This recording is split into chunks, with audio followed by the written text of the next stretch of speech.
Hai anak-anakku, Assalamualaikum warahmatullahi wabarakatuh. Hari ini kita akan kembali mempelajari pelajaran ilmu pengetahuan sosial. Pada kesempatan kali ini, kita akan mempelajari mengenai kegiatan ekonomi. Baik, anak-anakku, coba perhatikan gambar di samping. Adakah perbedaan dari ketiga gambar tersebut? Apakah yang membedakan dari masing-masing gambar tersebut? Gambar tersebut sebenarnya menunjukkan kegiatan ekonomi yang dilakukan oleh manusia. Setiap hari, manusia melakukan kegiatan dengan tujuan untuk memenuhi kebutuhan. Dengan demikian, pengertian kegiatan ekonomi adalah kegiatan manusia dalam memenuhi kebutuhan. Dalam kehidupan sehari-hari, kegiatan ekonomi terbagi menjadi 3, yaitu produksi, distribusi, dan konsumsi. Kita bahas kegiatan ekonomi yang pertama, yaitu kegiatan produksi. Saat mendengar kata produksi, maka yang terpikir dalam benak kita adalah kegiatan menghasilkan suatu barang. Ya, itu adalah pengertian produksi dalam arti yang sempit. Dalam arti yang luas, pengertian produksi adalah kegiatan menghasilkan barang atau jasa atau kegiatan menambah nilai guna barang atau jasa. Jadi, berdasarkan pengertian produksi dalam arti yang luas, dapat disimpulkan bahwa nilai guna suatu barang akan bertambah bila barang tersebut diolah lagi dan menghasilkan barang yang lain. Setiap barang memiliki nilai guna atau utility yang berbeda. Perbedaan nilai guna tersebut dapat dilihat dari penjelasan berikut. Nilai guna suatu barang dapat didefinisikan sebagai kepuasan dan kenikmatan yang diperoleh seseorang dalam mengkonsumsi suatu barang. Nilai guna atau utility juga dapat diartikan sebagai manfaat yang lebih yang dimiliki oleh suatu barang. Nilai guna barang atau utility terbagi menjadi 4, yaitu nilai guna bentuk, nilai guna tempat, nilai guna waktu, dan nilai guna kepemilikan. Baik, kita bahas yang pertama, yaitu nilai guna bentuk. Nilai guna bentuk atau form utility yaitu suatu barang akan memiliki nilai guna apabila telah memiliki perubahan bentuk. Contohnya, perubahan atau proses mengubah kacang kedelai menjadi tempe. Maka nilai guna kacang kedelai tersebut akan lebih atau nilai guna barang tersebut akan bertambah ketika berubah menjadi tempe. Kemudian yang selanjutnya, nilai guna tempat atau place utility. Nilai guna suatu barang akan lebih tinggi karena perbedaan tempat. Misalnya, pasir akan bertambah nilai gunanya kalau dibawa ke toko bangunan. Yang selanjutnya, nilai guna waktu atau time utility.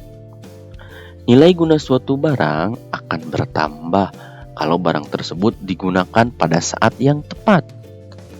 Contohnya, jaket akan memiliki nilai guna yang tinggi saat digunakan waktu dingin, atau payung akan mendapatkan nilai guna waktu yang tinggi ketika hujan. Dan yang terakhir adalah nilai guna kepemilikan atau ownership utility. Nilai guna barang akan bertambah apabila barang tersebut telah berpindah kepemilikannya. Misalnya, sepatu di toko belum memiliki nilai guna. Dan kalau sepatu tersebut sudah dibeli oleh seseorang dan dipakainya, maka nilai gunanya akan bertambah karena sudah dimiliki. Baik, yang selanjutnya kita akan membahas mengenai hal-hal yang mempengaruhi produksi atau yang disebut juga faktor-faktor produksi. Faktor-faktor produksi terbagi menjadi 4, yaitu faktor produksi alam, faktor produksi tenaga kerja, faktor produksi modal, dan faktor kewirausahaan. Yang pertama, faktor produksi alam, yaitu faktor produksi yang disediakan oleh alam sebagai bahan mentah atau bahan baku produksi. Contohnya saja, ada tanah sebagai sumber daya alam dan manusia dapat menggunakannya untuk lahan pertanian, pabrik, perkebunan, dan sebagainya. Kemudian ada hutan, dapat menghasilkan bahan mentah berupa kayu. Kemudian ada barang-barang tambang seperti emas, biji besi, minyak bumi, dan sebagainya. Dan yang terakhir ada air. Air dapat digunakan untuk pengairan atau bahan baku lainnya. Yang selanjutnya ada faktor produksi tenaga kerja.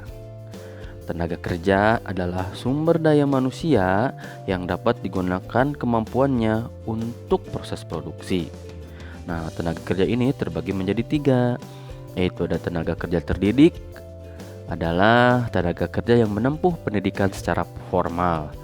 Contohnya saja seperti guru, dokter, konsultan, dan sebagainya. Kemudian ada juga tenaga kerja terlatih, adalah tenaga kerja yang memiliki keterampilan yang terlatih, seperti montir, sopir, dan penjahit. Dan yang terakhir ada tenaga kerja tidak terdidik dan tidak terlatih, yaitu tenaga kerja yang tidak memiliki keterampilan yang khusus. Contohnya saja seperti tukang sapu, tukang sampah, dan kuli bangunan.